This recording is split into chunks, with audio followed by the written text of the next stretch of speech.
Hello friends, मैं निशिता गीतिका kitchen में आप सबका बहुत बहुत स्वागत है। आज मैं आप सबके लिए लेकर आई हूँ क्रिस्पी पनीर फिंगर कटलेट, जो कि बहुत ही क्रिस्पी लगेगा खाने में और बहुत ही अच्छा। तो चलिए मैं आप सबको बताती हूँ कि हमें इसमें बनाने के लिए क्या क्या वस्तु चाहिए। तो हमने यहाँ पे बारीक कटी हुई धनिया, नींबू की स्लाइस, मिंट लिप्स यानी कि पुदीने की पत्ती। इसमें हमने लिया है 2 चम्मच कॉर्नफ्लोर आटा, 2 चम्मच मैदा। यहाँ पे लाल मिर्च पाउडर, आप चाहें तो लाल मिर्च खड़ी भी यूज कर सकते हैं, जिससे कि बहुत ही अच्छा टेस्ट आता है। और यहाँ हमने हल्दी पाउडर लिया है, जीरा, 2 बड़े चम्मच बेसन,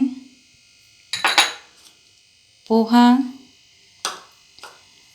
चीज़, पनीर जिसे हमने फिंगर कट में कट कर लिया है।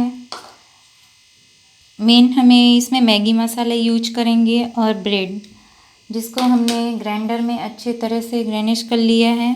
तो आप देख सकते हैं कि हमारा ब्रेड कितनी अच्छी तरह से ग्रेनिश हो चुका है। तो चलिए अब हम इसे बनाना स्टार्ट करते हैं। तो चलिए फ्रेंड्स, आप देख सकते हैं कि मैंने यहाँ पे फिंगर पनीर ले लिया है। अब मैं इसको ऊपर से कॉर्नफ्लोर आटा और मैदा जो है, मैं इसे जरा जरा ऊपर से ही बारीक बस इसे छाट दूँगी। फिर यहाँ पे मैं लाल मिर्च पाउडर यूज कर रही हूँ, मैंने इसे भी इस पे डाल दिया है। फिर हमने यहाँ पे हल्दी लिया है, हल्दी पाउडर, आप इसे भी इसे ऊपर से डाल दें। फिर हमने यहाँ बेसन लिया है, बेसन को भी हमने अच्छी तरह से इसके ऊपर डाल दिया है। अब आप देख सकते हैं कि हमने सभी कुछ इसमें डाल दिया है। अब हम इसे 15 से 20 मिनट रेस्ट होने के लिए ढक कर रखेंगे। तो फ्रेंड्स, आप सब देख सकते हैं मैंने पनीर यहाँ पहले से ही कोटिंग के लिए रख दी थी, क्योंकि इसमें ज़्यादा टाइम लगेगा बताने में। तो मैंने यहाँ पहले, आप देख लीजिए कि ये पूरी अच्छी तरह से कोटिंग हो चुकी है, इसमें मसाले अच्छी तरह से भीन गए हैं। जो कि अभी मैं बेसन घोलूँगी और इसमें मैं कॉर्नफ्लोर आटा और मैदा जो है सब जीरे के साथ घोल बनाऊँगी। तो आप सब चलिए मैं इस वीडियो में आगे बताती हूँ कि इसका घोल हमें कैसे बनाना है। तो फ्रेंड्स, आप सब देख सकते हैं कि मैं इसका घोल बनाने के लिए यहाँ पे कॉर्नफ्लोर आटा और मैदा जो कि मैंने एक साथ मिक्स करके ले लिया है। तो आप इसमें एक फुल बड़े स्पून आप इसमें कॉर्नफ्लोर और मैदे को ले लीजिए।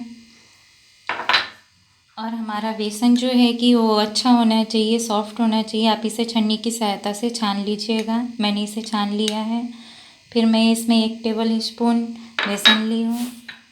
फिर मैं इसमें थोड़ी सी लाल मिर्च लूँगी, थोड़ा हल्दी पाउडर और थोड़ा जीरा। फ्रेंड्स, हम इसमें ही घोल बनाते वक्त ही हम इसमें यहाँ एक मैगी मसाला ऐड करेंगे इसमें। तो आप सब देख सकते हैं कि हमने इसमें मैगी मसाला भी ऐड कर दिया है। और अब हम इसका घोल बनाएंगे। ध्यान रखें कि आप इसमें पानी थोड़ा थोड़ा रोक के ही डालें, इकट्ठा ना डालें।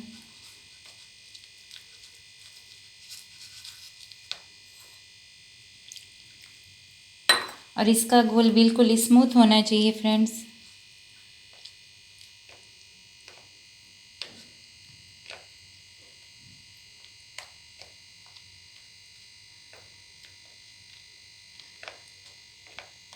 हम इसके घोल को भी बना के करीब 5 से 10 मिनट रेस्ट होने के लिए रख देंगे ढक के।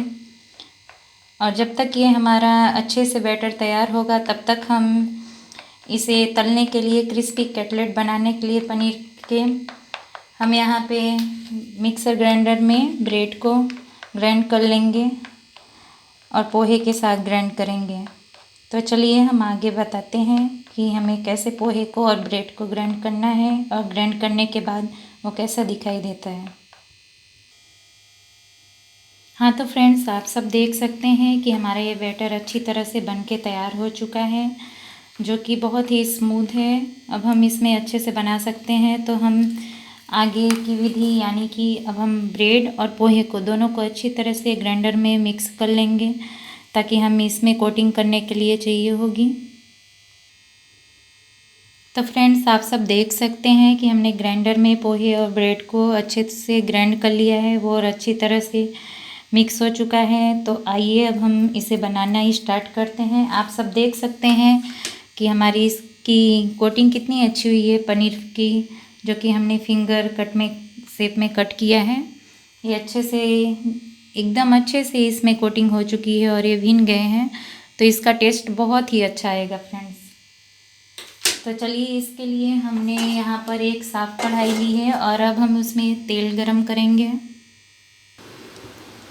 हाँ फ्रेंड्स, तो आप देख सकते हैं कि हमने यहाँ पे गैस को ऑन कर लिया है और कढ़ाई में तेल गर्म होने के लिए रख दिया है, जो कि अब गर्म हो रहा है। तो हम इसे अच्छे से 5 मिनट गर्म होने देंगे मीडियम आंच पे।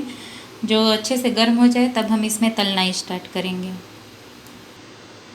तो फ्रेंड्स, आप सब देख सकते हैं कि हमने इसमें फिंगर पनीर को ले लिया है और हम इसमें बेसन की कोटिंग जो हमारे कॉर्नफ्लोर, मैदा, जीरा सब मसाले के साथ हमने मिक्स किया है, तो ये हमारे कोट हो गई है। अब हम इसमें दोबारा ब्रेड और पोहे के साथ कोटिंग करेंगे। आप चाहें तो इसमें काली मिर्च पाउडर भी मिक्स कर सकते हैं और फिर हम इसे तेल में फ्राई होने के लिए डाल देते हैं।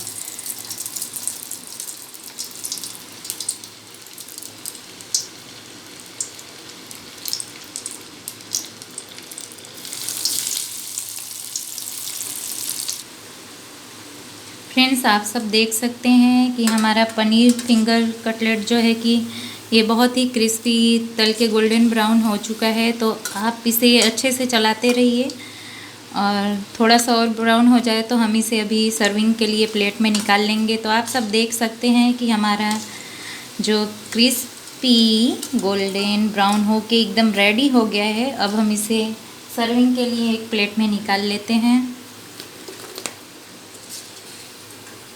फ्रेंड्स, आप सब देख सकते हैं इसकी कोटिंग कितनी अच्छे से हुई थी और ये कितना ही अच्छा और क्रिस्पी बना है। आप देखिए, इसकी आवाज़ भी कट कट आ रही है।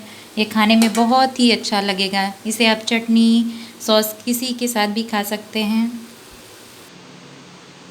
तो फ्रेंड्स, आप सब देख सकते हैं कि हमने इसे सर्विंग प्लेट में अच्छे से निकाल लिया है और आप सब यहाँ देखिए कि ये कितना ही अच्छा क्रिस्पी तल के तैयार हुआ है और इसकी कोटिंग कितनी अच्छे से हुई है। एक लेयर इसकी कोटिंग की है हमने यहाँ।